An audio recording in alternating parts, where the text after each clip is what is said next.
Vamos orar? Vamos fazer a nossa oração de início. Aqueles que desejarem fechar os olhos para uma concentração melhor, vamos elevar o nosso pensamento a Deus, o nosso Pai, e a Jesus, o nosso Mestre, e agradecer por esse momento, por essa oportunidade, e principalmente pela escolha que tivemos de estarmos aqui hoje, tanto de forma presencial quanto acompanhando pela internet, de maneira que, com o nosso pensamento elevado, buscando a imagem de Jesus, dos benfeitores espirituais, rogamos a sua atenção, a sua luz, a sua graça, a sua proteção sobre cada um de nós. Energias salutares que são despejadas nesse momento sobre as nossas cabeças, sobre o nosso corpo, sobre a nossa estrutura, energias que restauram, que restabelecem as nossas energias, que fortalecem os nossos propósitos e convicções. Agradecemos, como disse, a oportunidade de estarmos aqui e pedimos a autorização para o início desse encontro. Dessa forma, vamos realizar a oração do Pai Nosso para dar abertura ao nosso encontro. Pai nosso que estais nos céus, santificado, Senhor, seja o vosso nome. Venha a nós o vosso reino, e seja feita, Senhor, a tua vontade, assim na terra como nos céus. O pão nosso de cada dia que nos dai hoje, perdoai as nossas dívidas, as nossas ofensas, assim como nós perdoamos àqueles que nos têm ofendido.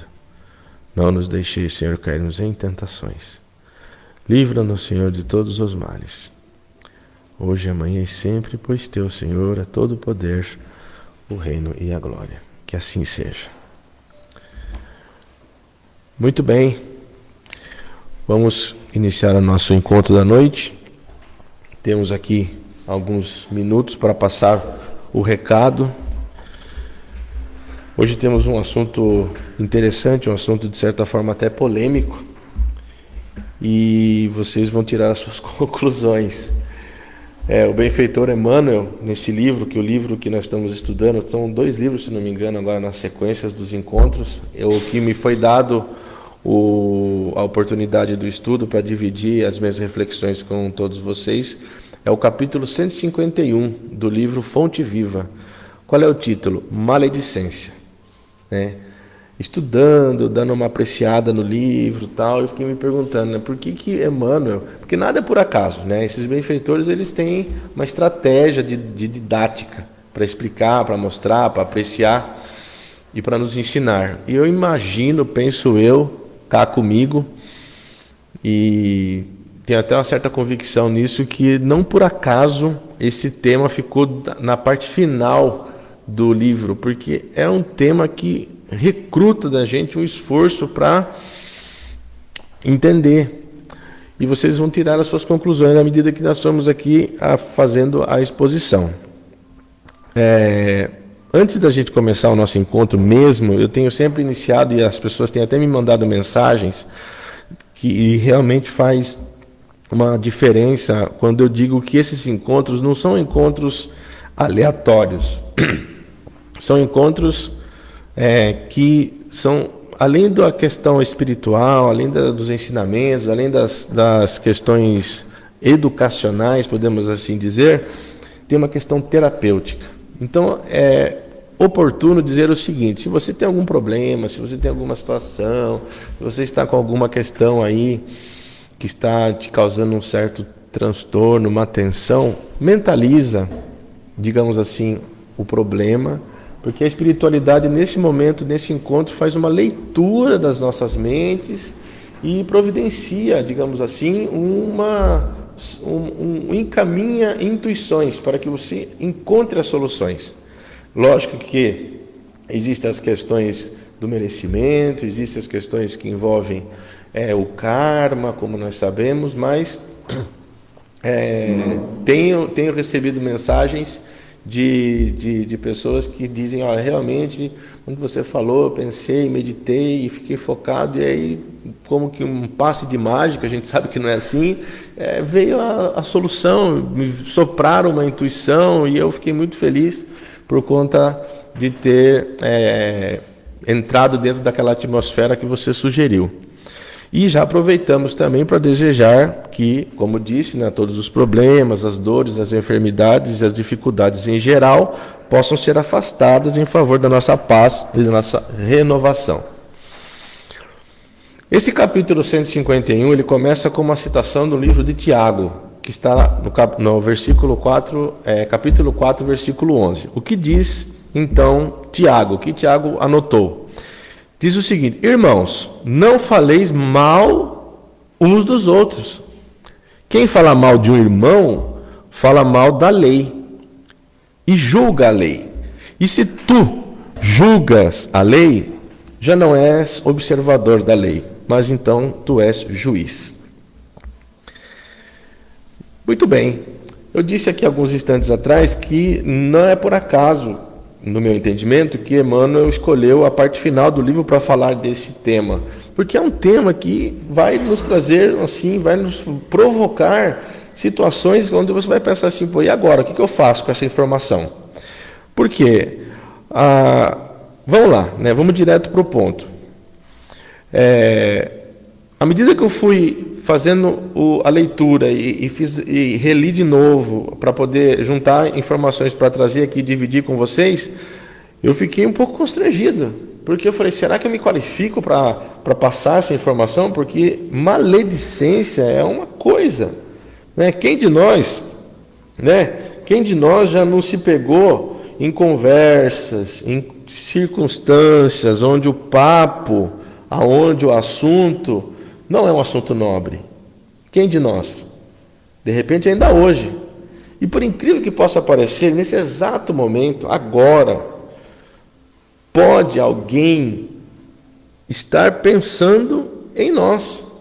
Pode estar pensando em você. Pode estar pensando em mim. Podem ser nossos pais, encarnados ou desencarnados. Pode ser um amigo de trabalho ou do seu círculo social, um parente distante, um cobrador, um devedor, pode ser seus filhos, pode ser sua esposa. A pergunta que eu faço: qual é o teor desses pensamentos? Esses pensamentos serão bons ou serão ruins? Ou serão questionamentos? É isso que trata um pouco essa lição de hoje. Por quê? Porque uma coisa vai chamando a outra para que essa reflexão vá tomando um corpo cada vez maior. Então eu pergunto, será que estão pensando coisas boas e emanando energias positivas em nossas direções? Ou será outra coisa? Temos plantado no dia a dia, nos nossos relacionamentos, a semente do bem, de maneira que o impacto da nossa presença produza a sensação de bem-estar nas pessoas e, portanto, sejamos merecedores da emissão dessas boas energias? Nós temos feito isso? É uma pergunta que eu deixo no ar. Ou temos vestido, colocado as máscaras sociais e jogado o jogo? Então, essa breve introdução, ela faz você refletir, como eu disse, e essa reflexão vai dando uma apertadinha na gente. Porque quais os efeitos da sua opinião, da nossa opinião sincera? Quando a gente fala assim, não, eu agora entendi e agora eu vou falar a verdade. Eu vou ser honesto, vou ser sincero, vou ser direto, papo reto. Quando você faz isso, qual a consequência? Qual a devolutiva? Qual o que acontece depois? Porque me parece que a gente não consegue, penso eu, né? Agora não sei se eu estou sendo exagerado ou posso dizer o seguinte, estou falando por mim, ser autêntico da forma literal. Porque parece que o mundo não aceita mais isso, ou não está aceitando quando você empunha ou quando você estabelece um ritmo da verdade. Então, o que acontece? Se você, às vezes, né, fazendo um parênteses, né? Dentro desse cenário, eu já percebi, por exemplo, situações como quando a pessoa vai se referir a uma determinada pessoa e não quer falar o nome dela, ela cita a coisa que a pessoa faz, para não ter o envolvimento.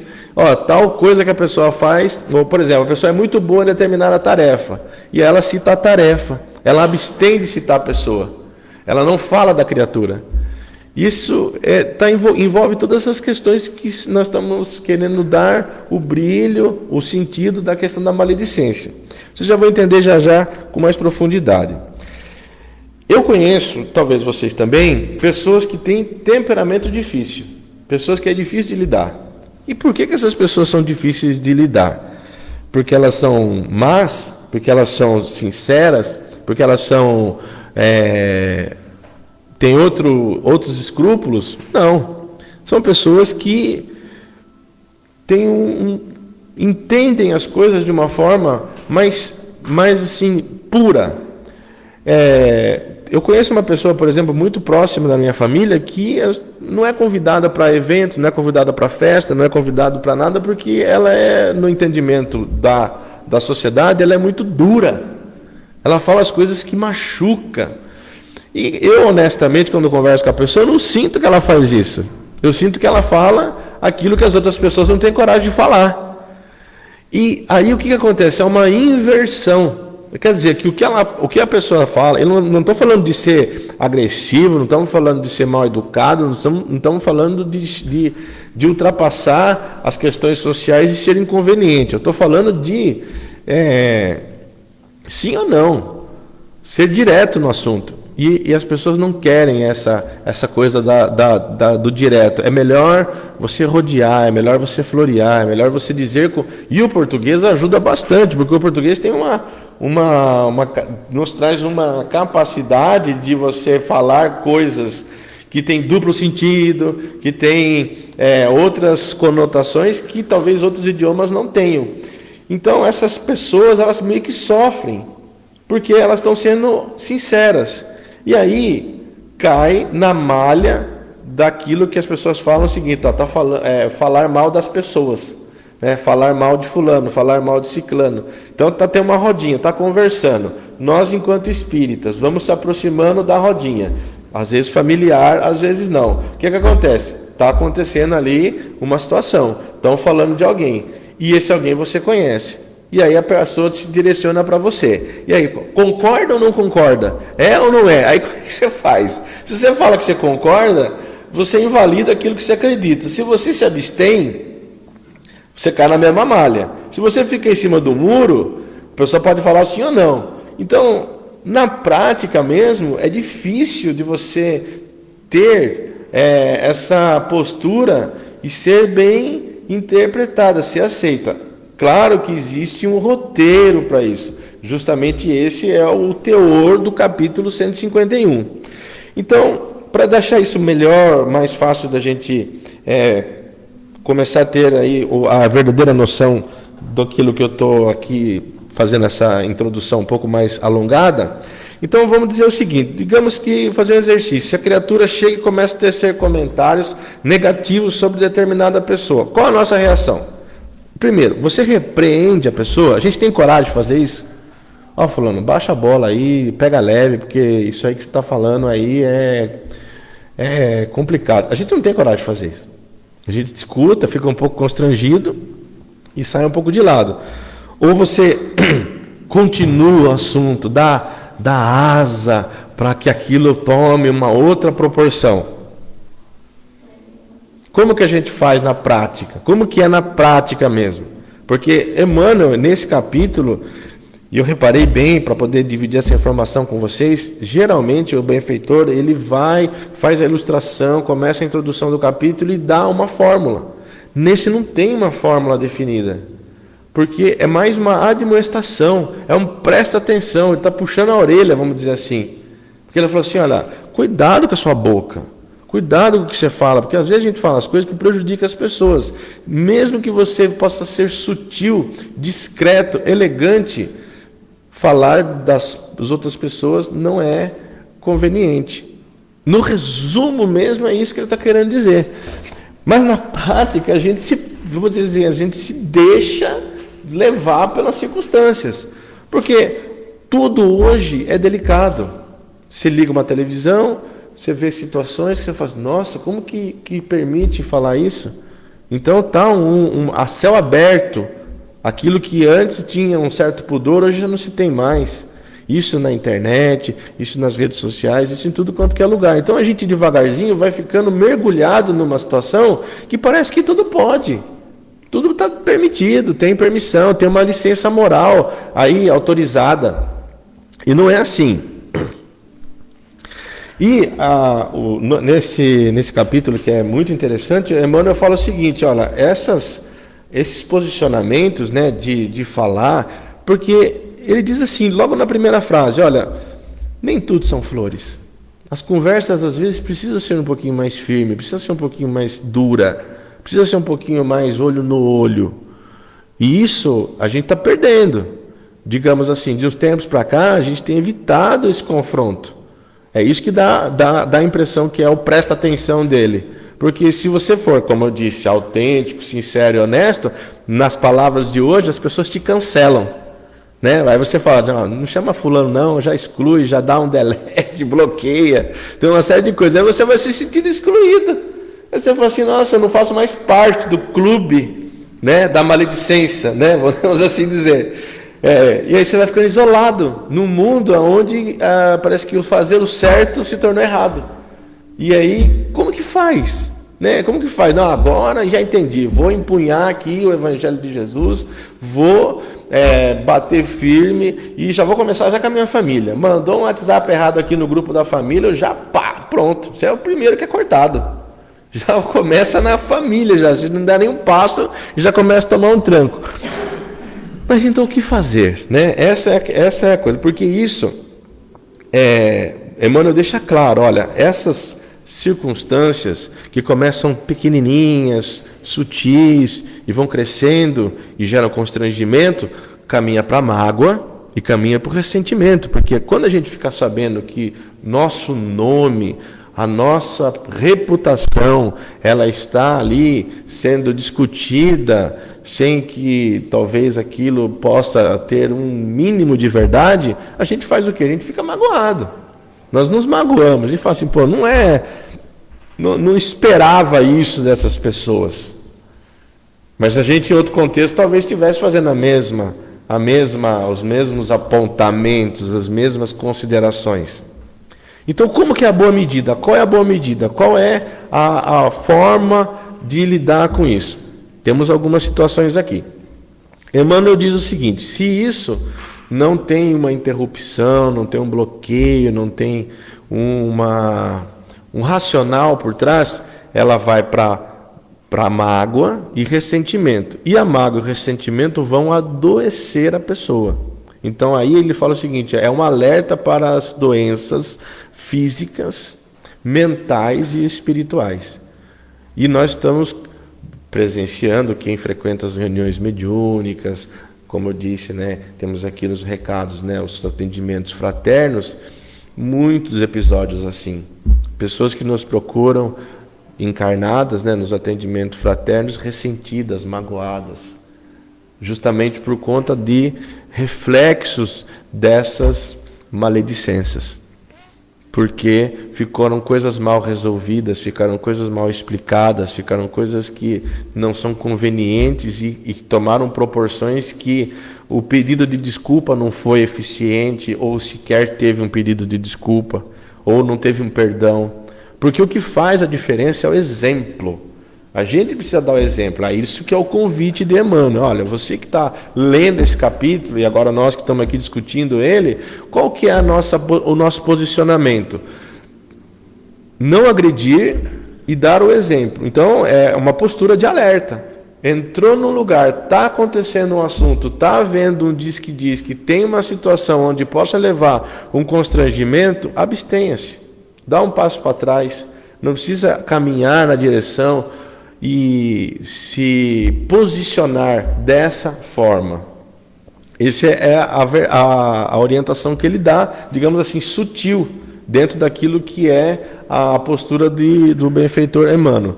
Porque depois que a doença está estabelecida, depois que a mágoa, vamos começar por ela está estabelecida, não é fácil. Não é fácil. Perdoei a pessoa.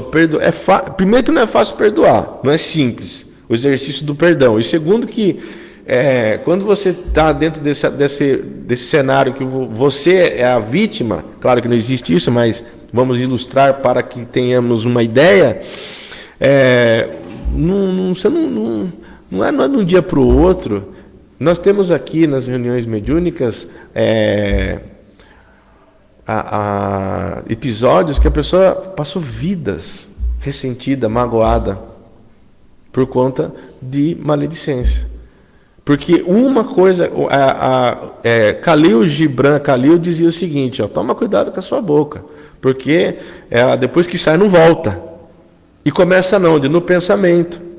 Então você precisa ter um pensamento firme, reto, né, bem orientado, para que você tenha o exercício da fala bem posicionada.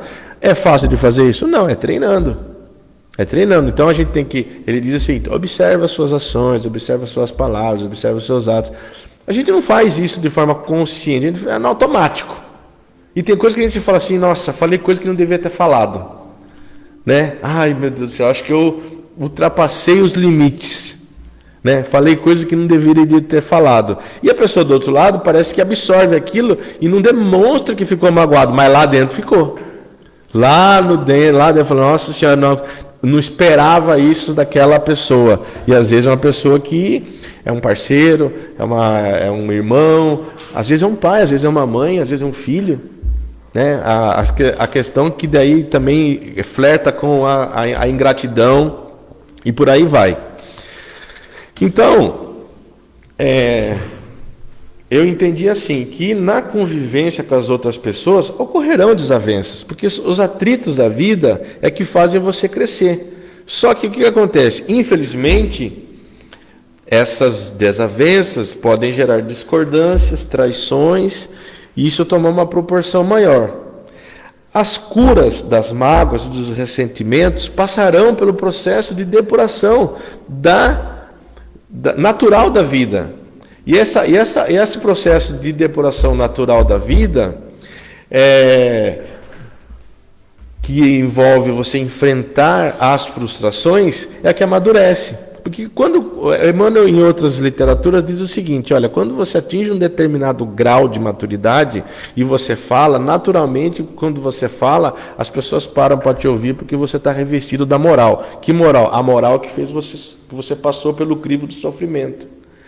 Então, quando você pega uma pessoa com mais idade, que passou por os perrengues da vida, ela começa a contar, você fala assim, poxa vida, como que ela suportou isso? Como que ela passou por isso? Como que ela aguentou isso? E está lá vivaça, e está lá altiva, dando o quê? O exemplo. E é o exemplo que motiva a gente. Porque é gostoso quando você pega uma geração, por exemplo, que venceu as batalhas, educou, sofreu, superou, você se inspira. Tem uma série agora do Netflix que mostra as pessoas que atingem 100 anos com um nível de longevidade top 10, né? Então você vê lá como que essas pessoas conseguiram chegar lá, né? Aí você vê, né? É um misto, é uma equalização. Então tem um bem-estar envolvido, tem atividades físicas, mas não no sentido de ter necessidade de ir para uma academia, qualquer coisa assim, é a movimentação do corpo natural. E é muito interessante, vale a pena conferir lá no Netflix, né? Eu não lembro o título, mas se você digitar longevidade lá no campo de busca do Netflix, vai aparecer lá essa série. E é muito legal. E começa com a comunidade japonesa, começa mostrando a comunidade japonesa, tal, aquela, se não me engano, é Okinawa. Começa falando de Okinawa, que é um lugarzinho pequenininho no meio do oceano, lá no Japão. Se você olhar o mapa assim por cima, nem aparece. Tem que dar um zoom para achar onde que está Okinawa. E onde estão as pessoas com mais de 100 anos? Estão lá, né? E é engraçado você ver isso aí. E não é que está com 100 anos ou mais, com cadeira de roda, com muleta, deitado na cama. Não, tá cozinhando, tá tendo atividade normal, tá fazendo, cuidando do seu jardim, reunindo à tarde, conversando com seus amigos. Então, assim, E isso inspira. Isso inspira a gente a procurar caminhos para essa vida longa com saúde. E é interessante que eu lembrei disso, por quê? Porque a senhora que faz o primeiro testemunhal dessa série, ela fala o seguinte: aqui a gente não tem raiva, a gente não cultua a raiva. A raiva não entra dentro do nosso repertório do dia a dia. A gente simplesmente felicitamos uns aos outros, e temos o nosso ombro serve de apoio para o amigo, para a pessoa que precisa. E aí eu não vou ficar dando spoiler aqui, porque senão eu já conto a série, é legal de assistir. E é muito interessante porque você fica surpreendido, que você fala assim, nossa, eu imaginava que pudesse ter num local tão distante assim, que você vê assim, é no meio do oceano, gente, é uma ilha. Ela é pequena. Você fala assim, poxa, será que é o clima? Será que é o vento? Será que é o mar? Não, é um conjunto de coisas que isso também pode influenciar, mas é a pessoa. E a questão do sofrimento que eu falei, eles passaram por sofrimentos atrozes, principalmente a época de guerra. Então, a guerra traumatizou essas pessoas e fez com que ele fosse assim, isso nunca mais. Então, mudaram a postura. Teve o trauma, passaram por perdas e frustrações, e então aí está o resultado. E aí vai para outras nacionalidades e continua a série. Então, prosseguindo aqui, me parece que esse capítulo 151 é um convite a mais para nós refletirmos sobre onde estamos e onde queremos chegar. Onde nós estamos e onde nós queremos chegar. Porque a doutrina espírita, podemos assim dizer, ela faz isso com a gente constantemente.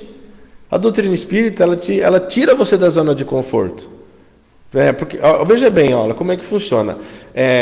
A doutrina espírita, ela não promete nada.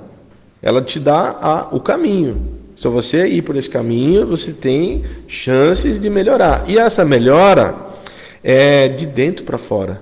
Você tem que fazer um autorresgate. Você tem que se organizar. É a tal da transformação moral, essa regeneração íntima, particular. E passa por essas questões de mudança de hábito. Porque falar mal, vamos dizer aqui o português claro, torna-se um hábito. Tem gente que olha o copo metade de água. Ele não vê meio cheio. Ele vê sempre meio vazio. E é sempre uma crítica. É sempre um espeto, é sempre um olhar de questionamento. Então essas pessoas começam, digamos assim, pelo poder que às vezes se revestem, atrair pessoas que vão concordar por conveniência e formam um time, formam um clube de pessoas que pensam teoricamente a mesma coisa e praticam aquilo como se aquilo fosse ok. Você viu o que o fulano fez? Aí hoje o fulano é a bola da vez. Tome falar mal desse fulano. Amanhã é outra pessoa. Porque tem que procurar atualizar o arquivo, porque falar mal de uma pessoa só também não tem graça, né? Vamos falar mal de outras pessoas também. Então a mudança de hábito que a doutrina espírita propõe nesse sentido, faz com que a pessoa se sinta até desconectada. Porque as pessoas não dão conta de ser espírita muitas das vezes por causa disso. Porque sem querer falar mal de nenhuma outra doutrina religiosa, mas eu acho muito fácil, para mim, ir num determinado lugar, contar as minhas dores e fazer alguma penitência e está resolvido. Eu sei que isso não é verdade, mas tem gente que acredita. E ok também, não tenho nenhuma crítica negativa nesse sentido, mas nós sabemos que isso não é verdade. Porque nós já temos a informação que é o seguinte, olha, quando a informação chegar até você, você já não é mais ignorante. Você já tem a consciência. E à medida que você tem a consciência, tem que praticar. E a prática começa com esses estresses, que você tem que fazer as renúncias. Eu tenho que fazer as renúncias daquilo que me trazia um prazer. Eu tinha um certo prazer de falar. Eu tinha um certo prazer de comentar. E agora não pode falar mais. Não posso falar mais porque a doutrina espírita proíbe? Não. quiser falar, fala, mas não é conveniente. Por quê? Porque você vai magoar as pessoas, vai levar ressentimento, vai acumular débito e, consequentemente, isso volta para você pela ação de causa e efeito. Então, a doutrina espírita ela vai produzindo em todos nós uma situação assim de que você tem que melhorar cada vez mais. Esse melhorar cada vez mais é um pouquinho por dia, porque não dá para você dar salto quântico. A doutrina diz o seguinte, olha, a evolução não dá saltos. Você não vai sair desse ponto B e ir para o ponto A, né, no sentido da evolução, assim, instantaneamente. Do ponto B para o ponto A, você vai passar por, digamos assim, o ponto B é onde está mais escuro e o ponto A é onde está mais claro. Você vai passar por um período cinza, porque do escuro para o claro vai ficando acinzentado. E esse período acinzentado é onde a maioria de nós paramos, psicologicamente falando, porque é um local onde você fica assim, meio que tem que tomar uma decisão, porque quando você toma uma decisão, e é difícil de tomar decisão, é para sempre. Então quando você toma a decisão, é para sempre. Não para sempre nessa vida, para sempre na eternidade, nas próximas e próximas. Então é difícil você largar, né, da sacola de coisas que você cultivou durante anos, durante vidas, durante séculos. Essa mudança de hábito, ela não é simples. Eu estou falando aqui no sentido até de me incluir nisso, né? Porque não estou falando para vocês, eu me incluo nisso. Não é fácil você falar assim, não, pronto, entendi. A informação não muda ninguém imediatamente. É a prática, é o dia a dia que faz com que você consiga se desvencilhar. Porque a vida é exímia no seguinte sentido, ela vai te apresentar as provas. Você tem que superar as provas. Na hora que você consegue fazer a superação dessas provas, você passou naquela lição, e aí vem outra, e assim sucessivamente. Quando você cai diante das provas e, portanto, não passa por aquele processo de forma feliz, você tem que repetir. E dependendo da sua agressão à vida, você acumula um débito que daí torna-se uma expiação. E a expiação é muito dolorosa. E a gente vê muitos exemplos assim. E as pessoas, porque estão envolvidas nessa energia, nessa situação, por conta das suas próprias irresponsabilidades, o que acontece? Se não tem a doutrina espírita como um apoio a essa informação que traz um conforto, mas não elimina a dor, porque ela precisa ser vivida, ela começa a blasfemar. Ela começa a se tornar amarga, ela fica maledicente por conta das consequências da expiação. Já outras pessoas que já adquiriram essa condição de entendimento, elas passam pela expiação aceitando e então, portanto, superam isso e dão exemplo de resistência, de persistência e de superação. Então é uma escolha, mais ou menos uma escolha, tem que ter uma tomada de decisão. E ninguém diz que é fácil, a doutrina espírita não está falando lá, não, isso é fácil. Não está falando, está falando que é possível. É possível. Se você se concentrar, se você se organizar, é possível. Pegando recortes de outros livros, principalmente do Evangelho segundo o Espiritismo, especificamente lá no final, onde tem a coletânea de preces aos espíritos endurecidos,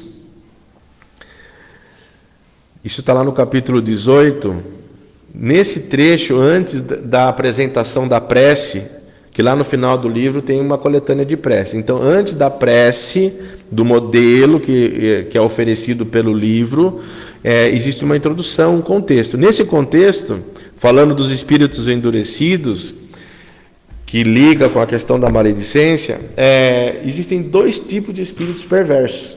Está escrito nesse capítulo. O primeiro é aqueles espíritos perversos que são maus pela sua característica. É uma maldade instintiva. Ou seja, espíritos embrutecidos, espíritos ainda, digamos assim, infantis. E tem os da segunda categoria, que são os hipócritas. O que diz a explicação desse capítulo, desse trecho? Que fica claro que dos dois tipos, daquele primeiro com o segundo, que são os hipócritas, que o primeiro é infinitamente mais fácil de conduzir ao bem. Olha só, os espíritos maus, que são maus por uma questão instintiva ou por ignorância, quando tocado na vulnerabilidade do seu coração, eles se revertem, eles se surpreendem e aí mudam a sua chave e começam, isso eu não faço mais, isso eu não faço mais, e aí vai para o lado do bem. Já os hipócritas não. Os hipócritas é muito mais difícil. E o que diz aqui? Algumas características dos hipócritas. Fala o seguinte: são muito inteligentes. Os hipócritas são muito inteligentes. 2, zero sensibilidade do coração. Nada os toca de verdade. 3, simulam sentimentos para captar a confiança. 4, felicitam-se quando encontram tolos que os aceitam como santos.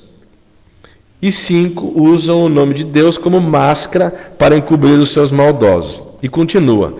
O capítulo é um pouquinho longo e ele se encerra assim, dizendo que os hipócritas são os mais perigosos, tanto no mundo visível quanto no mundo invisível, porque atuam nas sombras, sem que ninguém desconfie. O que quer dizer isso?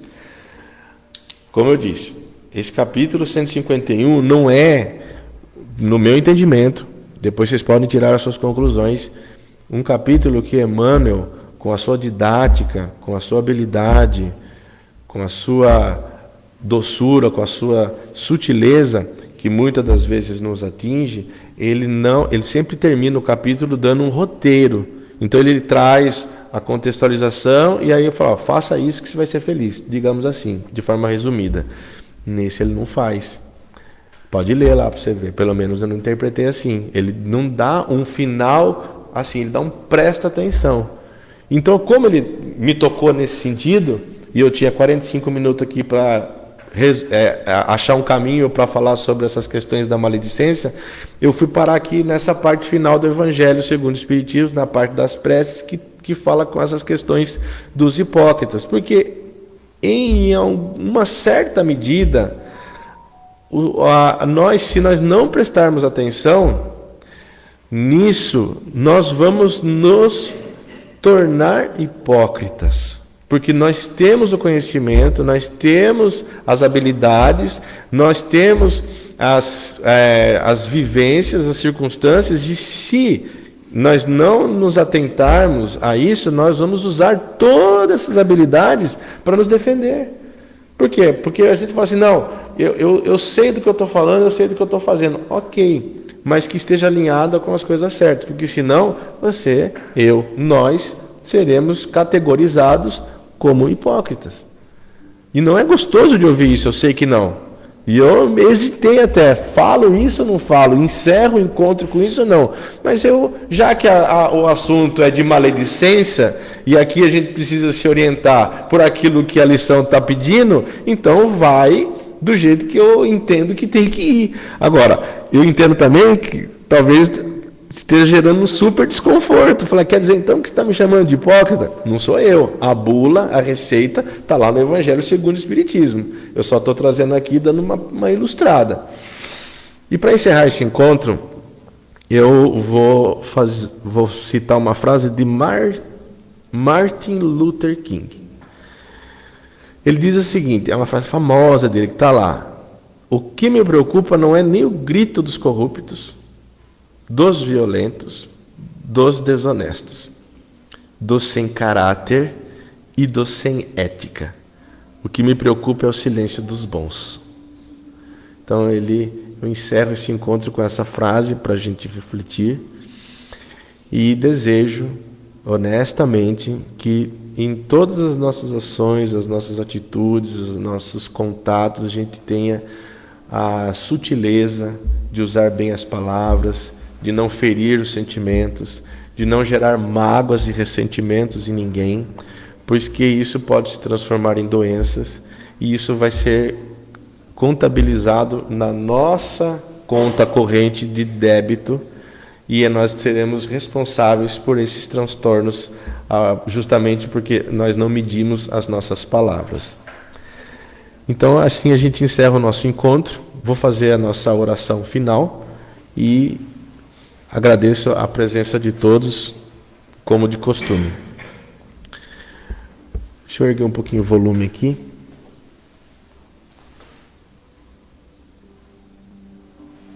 Vamos lá. Aqueles que desejarem encerrar os olhos, fechar os olhos, fiquem à vontade. Vamos fazer a nossa oração e vamos fazer uma vibração especial.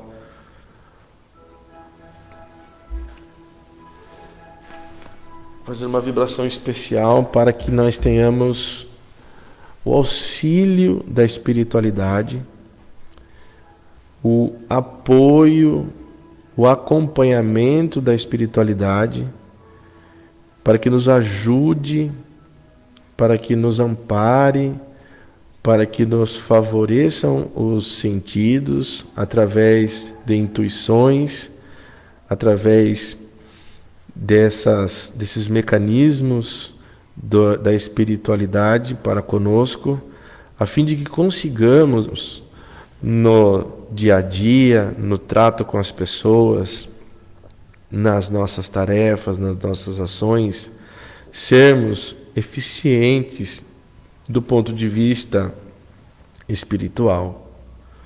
Rogamos à espiritualidade que nos acompanha, que nos ilumine os passos e que nos envolva em suas energias salutares, nos enternecendo, trazendo a ternura, trazendo-nos a paz, a serenidade, o aconchego, para que tenhamos, naqueles momentos que temos que tomar as decisões, a lucidez. Agradecemos aqueles que são os nossos anjos, aqueles que guardam a nossa retaguarda, que estão sempre perto de nós nos momentos difíceis e em todas as circunstâncias de nossas vidas. Pedimos ainda uma vez que as atenções, os nossos pedidos, as nossas rogativas possam de alguma forma ser atendidas, pois somos necessitados de ajuda, de amparo, de proteção. A luz de Jesus possa nos alcançar, nos envolver e trazer para nós as respostas que precisamos diante dos anseios, diante das angústias, diante das dores, diante das necessidades. Com o pensamento elevado, vibramos na direção dos nossos entes queridos, para que eles possam receber, através do influxo do nosso pensamento, com a força da espiritualidade, com a ajuda desses mecanismos invisíveis que desconhecemos, que eles possam receber o amparo, a proteção, o abraço, demorado, de maneira que possa fazer a ajuda, a terapia, e eles possam se sentir bem. Vamos trazer à tela de nossa mente agora as pessoas que saibamos estarem necessitando de ajudas especiais. E essas pessoas possam receber de igual maneira essas influências, essas energias, e possam se sentir queridas, possam se sentir amadas, possam se sentir acolhidas em suas necessidades. Não nos esqueçamos das pessoas que nesse momento rogam por uma ajuda e que precisam desesperadamente de respostas.